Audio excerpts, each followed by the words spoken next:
아니 한국 때문에 이렇게까지 한다고? 영국 어부들이 오로지 한국 때문에 바다로 나간다는 건 이제 너무 유명해서 놀랍지도 않은 사실이죠. 말 그대로 한국 때문에 먹고 산다는 영국 어부들. 그런데 그 영국이 지금 난리가 났습니다. 영국이 한국 때문에 법까지 바꿔버리자 엉뚱하게도 300건이 넘는 사건 사고가 터졌다고 하는데요. 그 속에서 방법을 찾겠다며 한국으로 찾아간 사람도 있습니다. 대체 무슨 일인 걸까요? 지금 자세히 알아보겠습니다.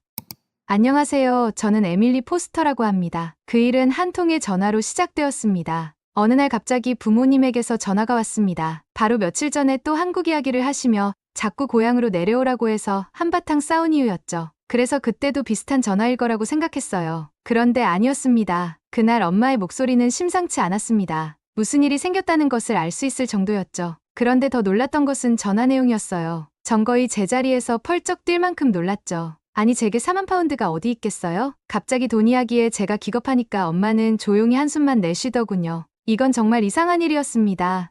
매번 저보고 런던에서 시간 낭비하지 말고 여기서 같이 일하면 돈 걱정 없이 살 수 있다고 하시던 분이었는걸요. 갑자기 달라진 태도에 전 대체 무슨 일이냐고 물었습니다. 그러자 엄마는 참았던 것이 터지듯 갑자기 울음을 터뜨리셨죠. 그리고는 갑자기 온 마을이 난리가 났다면서 우린 다 망했다고 우는 겁니다. 어떻게 이럴 수가 있냐고요. 아니 그래서 대체 무슨 일이 벌어진 건데 아무리 이야기를 들어도 대체 무슨 상황인지 이해할 수가 없었습니다. 하지만 동시에 전화로 이야기를 들을 상황이 아닌 건 알겠더라고요. 전 일단 주말이 되자마자 바로 집에 들리겠다고 했죠. 저는 영국의 작은 어촌마을에서 태어났습니다. 우리 집뿐만 아니라 마을의 대부분이 몇 대째 어부를 하는 사람들이 많았죠. 저희 마을에서는 골뱅이를 잡곤 했는데 그 많은 양이 다 한국으로 보내집니다. 말 그대로 한국 때문에 먹고 사는 곳이라고 할까요? 어쩌면 제 평생들은 이름만큼이나 한국 소리를 많이 듣고 자랐을 거예요. 한국이 중요 거래처인 건 알겠지만 다소 청개구리 기질이 있던 저는 그런 상황이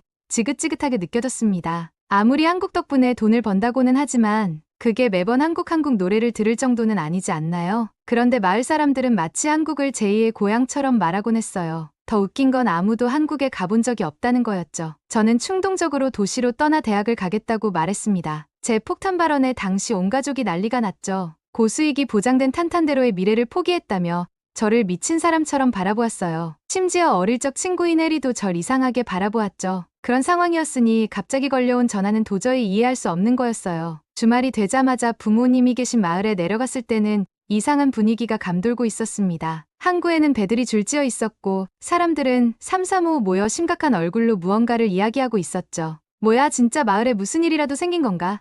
이때부터 전 뭔가 심상치 않다는 걸 눈치채야 했어요. 그날 부모님을 만났을 때부터 상황이 이상했습니다. 일단 갑자기 말한 4만 파운드는 고장난 배의 수리비라고 했어요. 당장 조업을 나가기 위해 배를 수리해야 한다는 거였죠. 그런데 이상한 건 고작 이걸로 엄마가 울음을 터뜨릴 리가 없었다는 겁니다. 당연히 그동안 벌은 돈이 있을 거 아닌가요? 그 돈들은 어디 가고? 이런 제 의문에 엄마는 깊은 한숨을 내쉬었어요. 그러면서 모든 게 엉망이라고 했죠. 하필 아빠가 승용차를 새로 뽑으면서 시작되었다는 겁니다. 그때까지는 아무 걱정이 없었다고 했어요. 그런데 기막힌 우연으로 배가 고장이 났고 당장 쓸 돈이 없었던 거죠. 그래서 은행 대출이라도 받으려고 했답니다. 일단 조업만 나가면 갚는 건 금방이니까요. 하지만 거기서 일이 엉킨 겁니다. 원래라면 아무 문제가 없었을 일이었는데 갑자기 은행에서 대출을 거부했다는 거예요.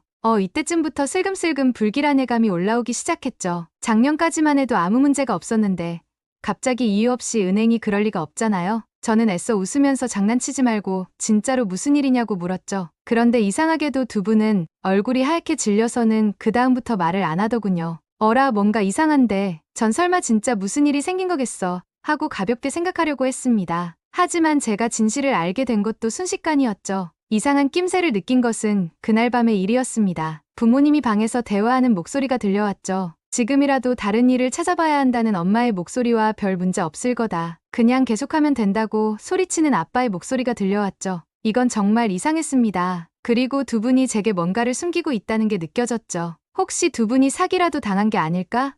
별 생각이 다 들더군요. 한 가지 확실한 것은 상황이 점점 최악으로 변해가고 있다는 것이었습니다. 다음날 저는 일부러 아무것도 모르는 얼굴로 부모님에게 물었죠. 어제 보니까 마을 분위기가 이상하던데 혹시 마을에 무슨 일이라도 있어요? 생각해보니까 아예 관계가 없을 것 같진 않았어요. 그 말에 두 분은 무슨 말이냐며 모른 척 하시더군요. 도리어 아빠는 쓸데없는 말을 한다고 화를 내시기도 했습니다. 하지만 전 도리어 그 모습에서 숨겨진 비밀이 있다는 걸 확신하고야 말았죠. 그래서 저는 친구들에게 인사를 한다는 이유로 마을을 돌아다니기 시작했습니다. 저는 가장 먼저 해리를 찾으러 갔습니다. 운이 좋게도 해리는 그때 집에 있었어요. 저는 녀석을 보자마자 그간의 이야기를 하면서 대체 우리 집이든 이 마을이든 무슨 일이 생긴 거냐고 물었습니다. 뭐가 됐든 아는 게 있으면 말 좀 해달라는 거였죠. 그런데 녀석은 제가 그 말을 하자마자 순식간에 태도가 바뀌어서는 귀신같이 입을 다물더군요. 하지만 제가 끈질기게 괴롭히니까 결국 이야기를 해주었습니다. 그리고 그때 전 충격적인 이야기를 듣게 되었죠. 그건 바로 한국 때문에 영국 법이 바뀌고 있다는 소리였습니다. 이때쯤 솔직히 또 한국 이야기야? 싶긴 했죠. 그런데 그 내용이 이상했어요. 물론 한국이 영국 어부들을 거의 먹여 살리다시피 한다는 건 압니다. 그런데 한국이 어떻게 영국의 법까지 바꾼다는 건가요? 저 멀리 떨어진 아시아 국가가? 전 장난하지 말고 진짜 무슨 일이 있었는지 좀 말해보라고 재촉했죠. 그런데 이야기를 들어보니 그게 보통이 아니었습니다. 이 마을에서, 아니 영국 어부들 사이에서 골뱅이라고 하면 바다에서 건지는 황금과 다를 바가 없습니다. 잡는 족족 한국에서 다 사가니까요. 한국 때문에 먹고 산다는 말이 너무나 당연한 이야기였죠. 해리네도 저희 부모님도 골뱅이를 잡아 한국으로 보내고 있었거든요. 그런데 이 당연한 전제에 문제가 생겼습니다. 원래 영국은 골뱅이에 대해서 큰 신경을 쓰지 않았습니다. 어차피 영국에서는 먹지도 않고 관심도 없는 존재가 골뱅이였으니까요. 그런데 한국으로의 수출량이 점차 늘어나자 어느 순간부터는 영국에서 조금씩 주시하기 시작했다고 했습니다. 그리고 이번에 영국 환경식품농무부에서 작정하고 나섰습니다. 바로 기존의 법을 고치면서까지 골뱅이 어장을 제대로 관리하겠다고 나선 거예요. 첫 번째가 포획 가능한 골뱅이의 최소 크기를 기존 20mm에서 25mm로 상향 조정한 것이었습니다. 위반 시 마리당 벌금을 부과하는 것뿐만 아니라 기준 미달 개체가 15% 이상 발견될 경우 해당 선박의 전체 어획물을 압수할 것이라는 강력한 태도를 보여왔죠. 두 번째로는 어획구역을 제한하기 시작했습니다. 기존의 6해리 제한에서 12해리로 더욱 확대됐죠. 그뿐만 아니라 영국이 얼마나 작정을 했는지 위성 추적 장치를 통해 모든 어선의 위치를 실시간으로 모니터링할 거라고 했습니다. 당연히 이 위성 추적 장치와 전자어획일지 설치는 모두 의무였죠. 거기에 장기적인 어장 관리를 위해 어획 금지 시기가 지정되었고 어구 규격에 대한 기준도 생겼죠. 가장 결정적인 것은 어획 보고 시스템이었습니다. 이제 모든 어선은 어획을 마친 후 24시간 이내에 온라인 시스템을 통해 정확한 어획량, 어획 위치, 어구 종류 등을 보고해야 했어요. 보고를 지연하거나 허위 보고 시에는 벌금은 물론 최대 1년간 어업 면허 정지까지 받을 수 있죠. 더 놀라운 것은 규정이 이것만이 아니라는 거였습니다. 줄줄이 이어지는 글들은 아찔할 정도였습니다. 그리고 이 날벼락에 영국의 어부들은 그야말로 난리가 났습니다. 당장 수확량이 줄어들고 수입이 줄어들기 시작했으니까요. 이 일은 꽤 신박해져서 평생 돈 걱정 없던 영국 어부들 사이로 생계 위협이라는 듣도 보도 못한 단어가 나오기 시작했다고 했습니다. 이 현실을 받아들일 수 없던 영국 어부들은 자기들 멋대로 법을 어기면서 조업을 시도했고 그 위반 사례가 벌써 300건을 훌쩍 넘어섰다고 했죠. 그만큼 다들 절박하고 무서운 상태라는 겁니다. 그런데 이런 상황 속에서 영국 어부들이 진정으로 걱정하는 건 따로 있다고 했습니다. 바로 한국이었죠. 영국이 어획 제한을 두는 만큼 한국이 영국 말고 다른 공급처를 찾아갈 수도 있다는 겁니다. 특히 한국의 골뱅이 사랑은 워낙 유명했으니까요. 그렇게 되면 한국이 영국 말고 다른 공급처를 찾는 것도 순식간일 것이고 나중에는 한국한테 팔고 싶어도 못 파는 상황이 오는 게 아니냐며 영국 어부들이 떨고 있다는 거였습니다. 이 말이 기우가 아닌 게 실제로 한국이 영국 말고 다른 나라를 알아보기 시작했다는 말이 나온다고 하더군요. 그 때문에 다들 잠도 못 자고 어쩔 줄 모르고 있다고 했죠. 그리고 그때서야 이해할 수 있었습니다. 갑자기 은행에서 대출을 거부했던 것도 이 때문이었다는 것을요. 영국 법이 바뀌면서 앞으로 한국으로의 수출에 문제가 생길 수 있으니 한동안 대출을 해줄 수 없다는 거였어요. 그 모든 이야기를 들었음에도 솔직히 믿기 힘들었습니다. 거짓말 아냐? 정말 한국 때문에 영국 법이 바뀐다고? 그게 말이 돼? 그런데 별거 아니라고 생각했던 말에 예상치 못한 반응이 돌아왔습니다. 제가 이 부분에 대해 부모님에게 물었을 때 아빠가 울컥한 얼굴로 말했죠. 넌 한국인들을 몰라서 그래. 세계에서 한국만큼 수산물을 좋아하는 사람들도 없을 거다. 골뱅이만 해도 한국은 매년 5,000톤이 넘게 수입하고 있어. 그런 한국이 영국을 떠나버린다면 우린 정말 끝나는 거야. 이제 엄마는 눈물까지 글썽이며 어떻게 한순간에 이렇게 바뀔 수 있냐고 가슴까지 두드리셨죠. 그때 깨달았습니다. 우리 가족이, 아니 영국 사람들이 얼마나 한국에 의존하고 있었는지를요. 이 문제는 하나도 해결되지 않은 채 저는 다시 런던으로 돌아와야 했습니다. 부모님은 일단 어떻게든 돈을 구해서 배를 수리해보겠다고 하셨어요. 그러면서 걱정하지 말라고 하는데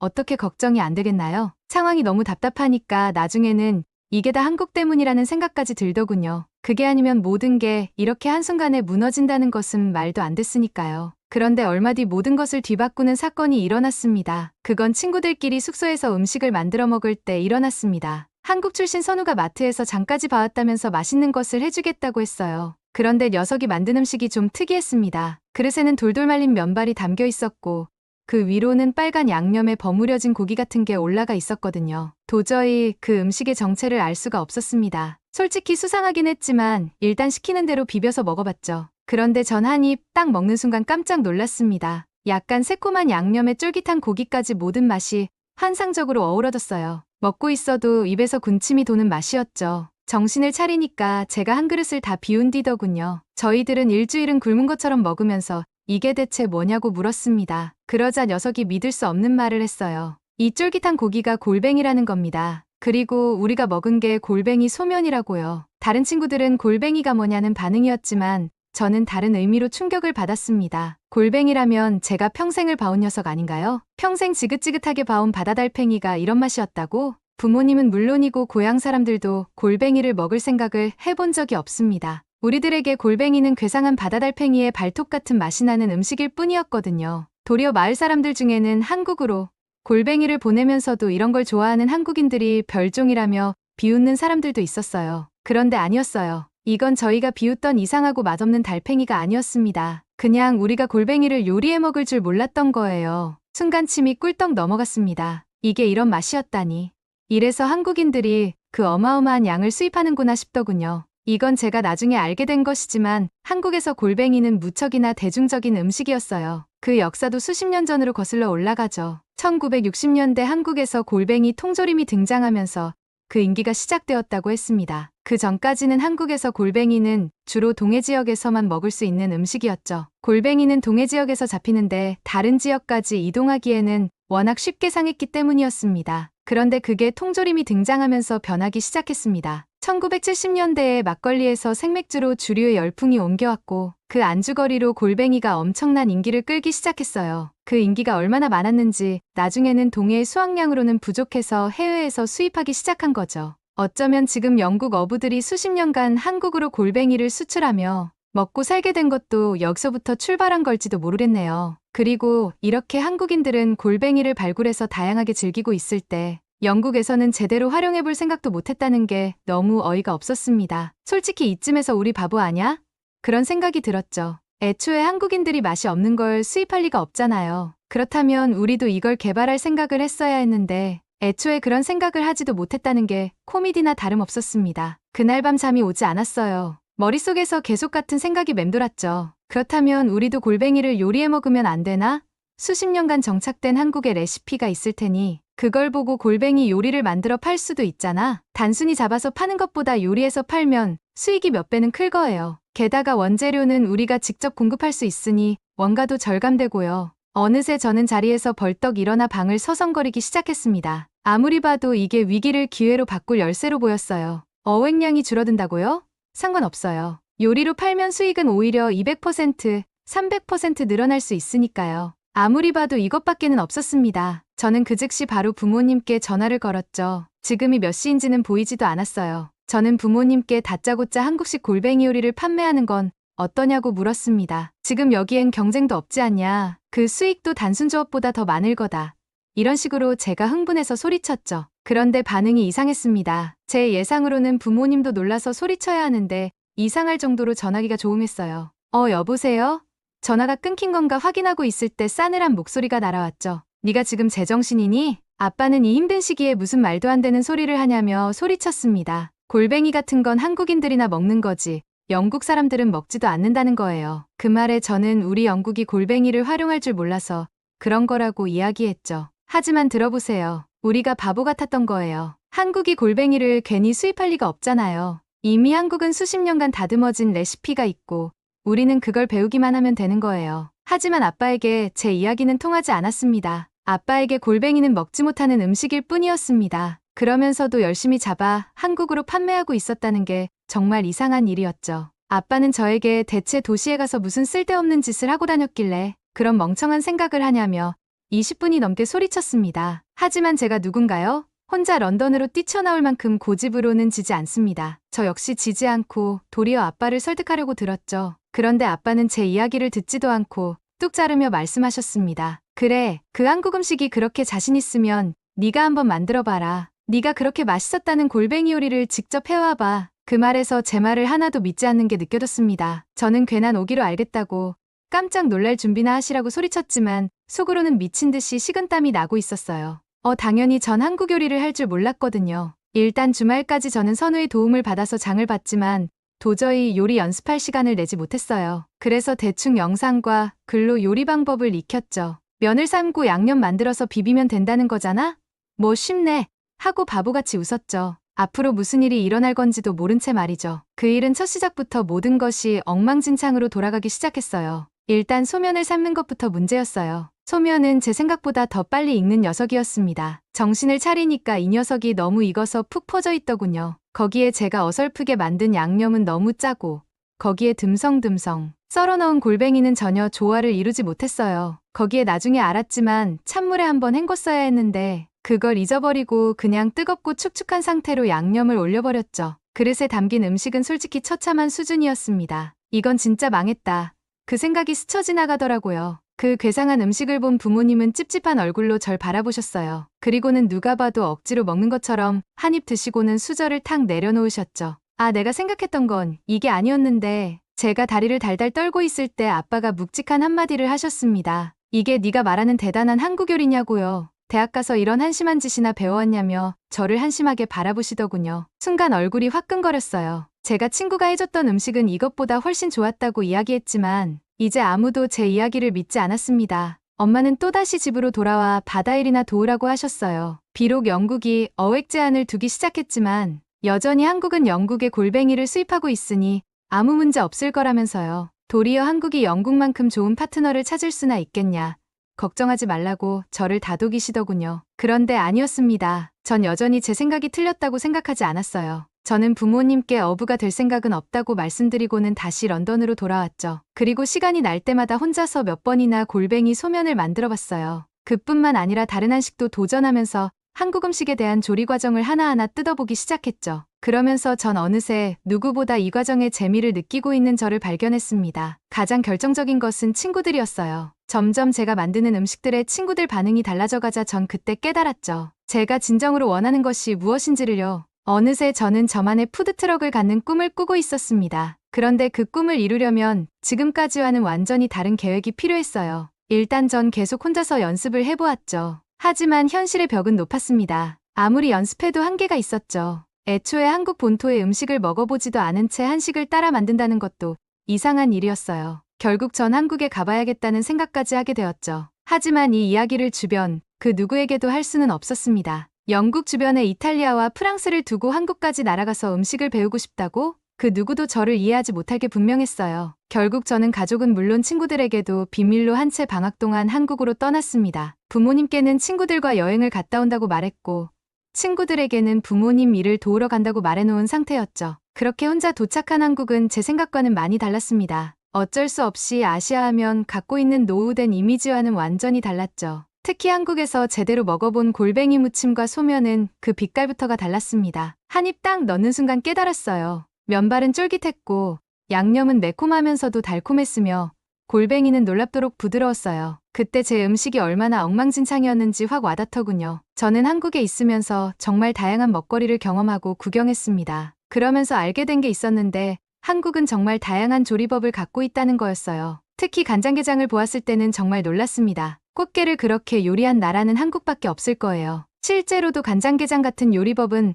한국만 갖고 있는 거라고 하더군요. 일부 국가에서는 최고급 요리 취급을 받으며 한국에서는 비교도 안 되는 고가에 판매하는 곳도 있었죠. 그리고 한국에서 지내면서 느낀 거지만 한국인들의 수산물 사랑은 엄청났습니다. 단순한 회나 초밥을 즐기는 수준에서 생선조림의 튀김은 물론 미역과도 같은 해초류의 소비량도 엄청났어요. 이런 한국인들의 남다른 수산물 소비량은 아예 수치로도 나와 있었습니다. UN 식량농업기구 FAO에서 발표한 세계 1인당 수산물 소비량이 20kg 정도에 불과한데 한국인들의 수산물 소비량은 1인당 소비량이 68.4kg으로 엄청난 기록을 보이고 있었습니다. 한국인들의 쌀 소비량이 66.9kg, 육류 소비량이 66.2kg였는데 그것보다 수산물 소비량이 더 많은 상태였죠. 무려 세계인의 3배에 달하는 양이었습니다. 그리고 한국은 영국의 골뱅이만 수입하는 게 아니라 노르웨이에서도 엄청난 양의 고등어를 수입하고 있었죠. 그 수입량은 아시아에서 1위라고 했습니다.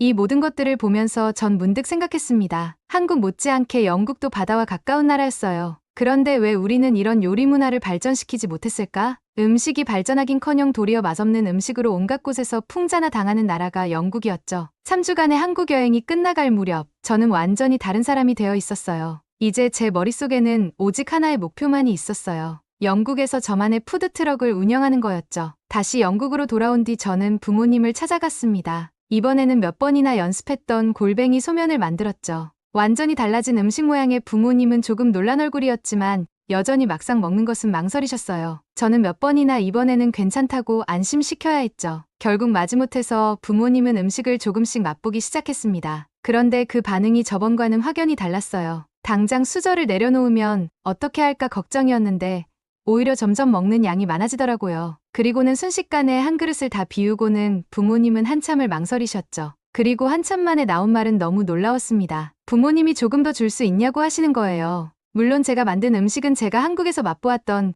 그 맛에 비해서는 한참 부족할 겁니다. 하지만 제 어설픈 솜씨에도 부모님이 깜짝 놀라기에는 충분했어요. 그날 부모님은 골뱅이가 이런 맛이었는 줄 몰랐다고 말씀하셨습니다. 제가 왜 그런 말을 했는지 알 것 같다고 하셨죠. 하지만 한편으로는 이게 과연 영국에서 통할지 모르겠다고도 하셨죠. 하지만 전 포기하지 않을 생각입니다. 전 여전히 대학 생활에 집중하고 있지만 틈틈이 한국 요리를 찾아보고 있습니다. 다음 방학에도 한 번 더 한국을 찾아가 볼 생각이에요. 그때는 한국에서 정식으로 요리도 배울 수 있었으면 좋겠어요. 오늘 사연은 여기까지입니다. 오늘 영상이 마음에 드셨다면 구독, 좋아요 부탁드립니다. 감사합니다. 지금까지 우주톡톡이었습니다.